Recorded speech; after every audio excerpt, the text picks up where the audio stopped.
This is your tech news briefing for Monday, December 5th. I'm Zoe Thomas for the Wall Street Journal.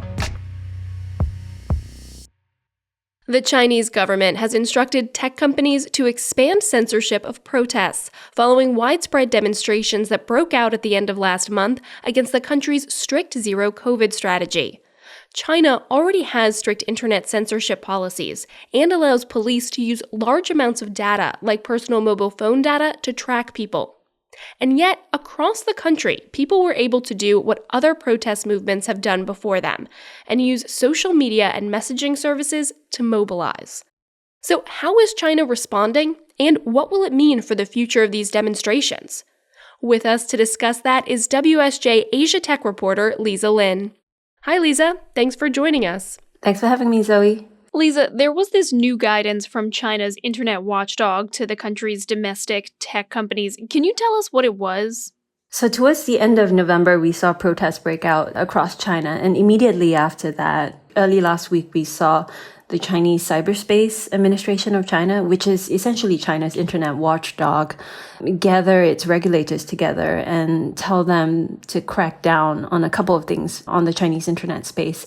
The first directive they had went to tech companies, social media companies in general, telling them to clear up the internet of any sort of video and content related to the protest.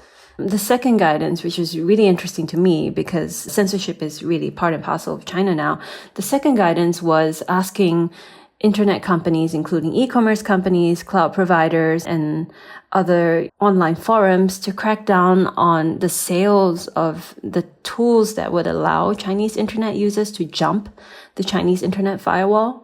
So if you're a Chinese internet user, you're essentially blocked from external websites such as Google, Twitter, Facebook, and the major news websites such as the Wall Street Journal, Reuters, New York Times. So in China, your vision and your internet ecosystem is very much controlled by what the Chinese Communist Party wants you to see. So the way people in China would get over the Great Internet Firewall would be to use what you would call a virtual private network. These are like cyber tunnels that allow you to access websites from an overseas IP. So it kind of disguises the location from where you're accessing these websites from and allows you to view and browse the websites. So according to people familiar with the matter, Chinese regulators have asked companies to conduct new sweeps and remove postings for these VPNs, and they've also asked companies to prevent searches related to VPNs. But Lisa, if somebody already has a VPN, is there any way for the Chinese government to control how they use it? Nope. If you already have a VPN, then, you're kind of set to jump the firewall and see what's on the external web outside of China. China has tried to make life more difficult for the VPN operators to operate. And every time there is social unrest and social disturbance within China, they do try to do that. But generally, crackdown does mean that people who don't have that VPN now will find it very difficult to get that VPN. Have we had any comment from the Chinese regulator or from any of the companies about this new guidance and how they're reacting to it? No, we've sent a fax to the Chinese regulator, but in general, they rarely reply to our faxes. The companies have also not commented. How are tech companies generally responding to these protests? What steps are they taking? When social disturbances in China happen, there are a couple of steps that the regulator and tech companies tend to take. And these are well established and followed for a long time. Generally, the regulator comes out and tells tech companies to just be more aware of what's happening out there and to tell them to increase their manpower and staffing to handle the amount of offensive content that's coming out on internet platforms. Tech companies typically do content filtering in two ways. The first way is to pass the content through a machine filter. So an algorithm that helps them to recognize the visual. For example, if you see masses of people near a bridge that was the site of the protest, algorithms can often filter this out. The other way they do it is through audio filtering. So if, the sounds of a protest, for example, would allow that particular piece of content or that visual or video to be flagged out to human censors who then subsequently take it down. So it's often a combination of machine and human censorship. That said, Chinese internet users are so used to this cat and mouse game that very often what you see when you cover censorship in China is that the visuals that are being passed around are flipped around. They're turned upside down, or you have red lines scribbled all over. So the algorithms themselves can't catch these visuals. We've seen social media play such an important role in protest movements around the globe, but, given the censorship that you're describing, how important is social media for these demonstrations?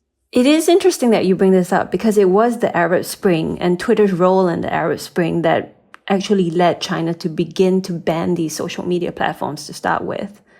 So China definitely realizes the huge role social media plays in engaging people, getting a piece of news viral, and definitely over the years has been cracking down on them. I think what you saw this time was just the intensity of feelings that people had towards the zero COVID policy coming to the fore, and it just needed one trigger point.